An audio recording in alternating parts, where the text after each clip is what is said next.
EV का क्या है ना, पेट्रोल डीजल की तरह नहीं है कि यार पेट्रोल को आप भगाओगे 10 की जगह 6 की दे देगी, 7 की दे देगी, और नॉर्मल चलाओगे तो 10 की जगह 13-14 की देगी। ईवी अलग है, ईवी 10 की जगह 3 की देगी। अगर आपने बहुत बुरी तरह भगाई 150 160 मुंबई एक्सप्रेस पे चले गए ना, तो हो सकता है 200 भी ना निकाले अगर भगा कर ले गए हो। ईवी को नॉर्मल चलाना होता है 80 90 100 110 तक चलाओ, कोई इश्यू नहीं है, रेंज दे देगी 450 प्लस तो देगी देगी। मेरे को भी दिए थोड़े दिन पहले। अगर कोई ईवी प्लान कर रहा है, किसी कंपनी ने नई ईवी लॉन्च करी है, जैसे महिंद्रा की हम बात करें, तो मतलब अगर कोई ईवी का शौकीन है तो वो साल 2 साल रुक के ले, जब नए वेरिएंट्स आ जाएं, ये बग्स और ये दिक्कतें सॉल्व हो जाएं, ऐसा कुछ है क्या? यार मैं तो सजेस्ट करूँगा थोड़ा इतना रुक जाओगे, थोड़ा डिस्काउंट आ जाए ठीक है, क्योंकि ईवी में ना डेप्रिसिएशन बहुत ज़्यादा है। आपने आज गाड़ी खरीदी 50 लाख की, आप बेचने गए तो हो सकता है 30-32 लाख भी ना मिले आपको। अच्छा, तो थोड़ा सा अगर 5-7 लाख का डिस्काउंट मिल जाए, जैसे EV6 पे हो रहा है, अब 70 लाख की गाड़ी में 20 लाख का डिस्काउंट मिल गया, मैं खुश हूँ भाई। 50 लाख रुपए की है, 40 की 45 जो भी बिकेगी, मुझे नुकसान नहीं होगा। तो ईवी में थोड़ा सा डेप्रिसिएशन ज़्यादा है। एडवांटेज दूसरी साइड है, अगर आप ईवी खरीद रहे हो, फर्म के नाम पर खरीद रहे हो ना, तो गाड़ी 4 साल में फ्री हो जाएगी आपकी।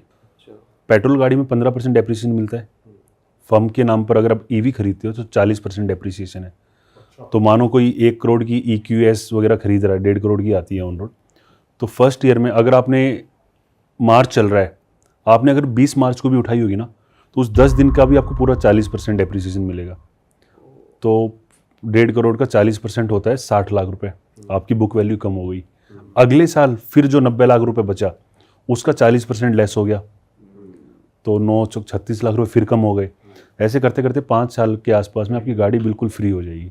उसके बाद कितनी भी सस्ती बिको, कंपनी को कोई फ़र्क नहीं पड़ रहा।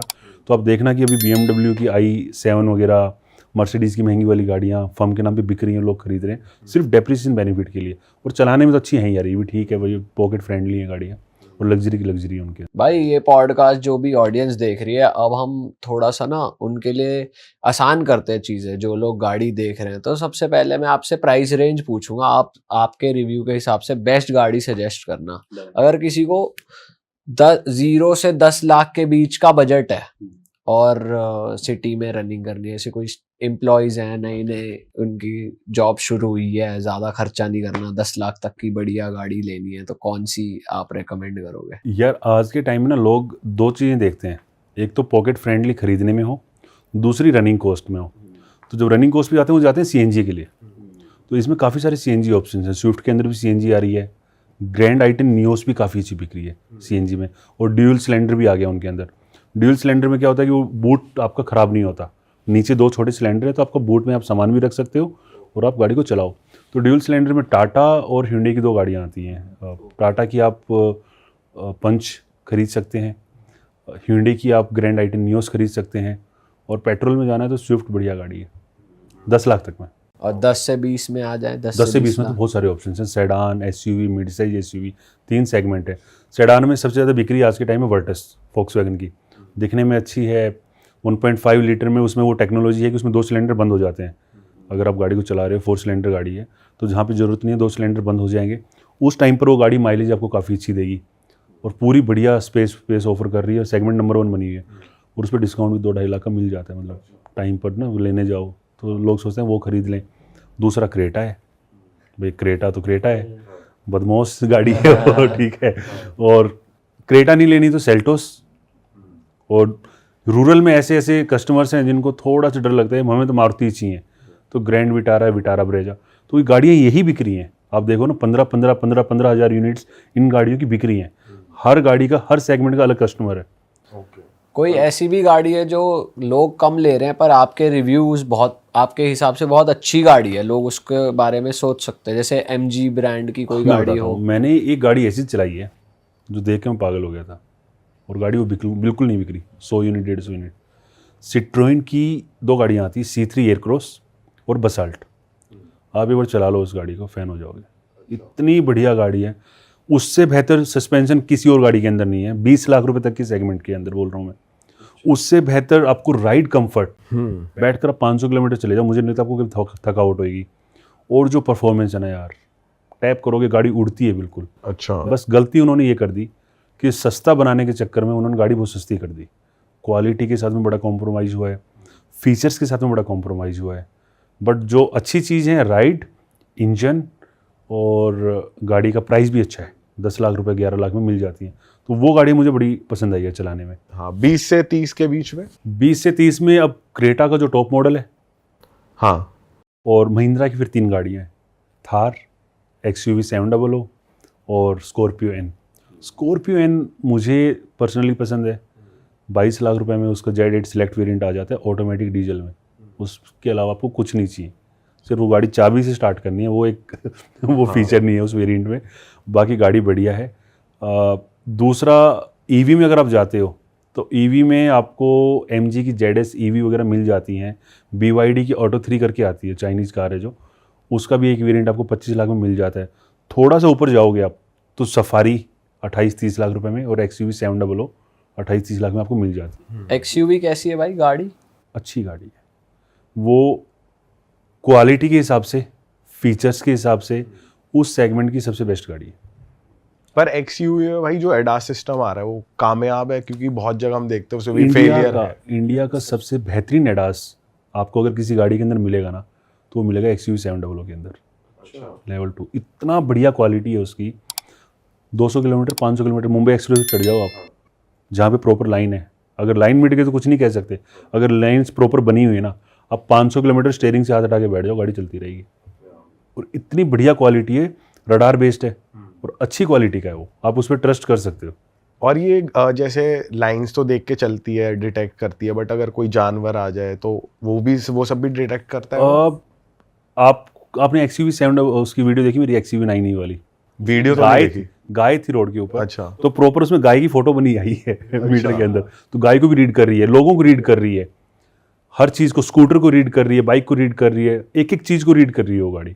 तो इनका जो एडास है ना काफ़ी एडवांस होता जा रहा है धीरे धीरे। और अभी लेवल 2 है, जब ये लेवल 3 होगा, लेवल 4 होगा, जब ये कहाँ का कहाँ पहुँच जाएगा, और महिंद्रा कर देगा ये। मतलब महिंद्रा लीडिंग ब्रांड बनने वाला लीडिंग ब्रांड है।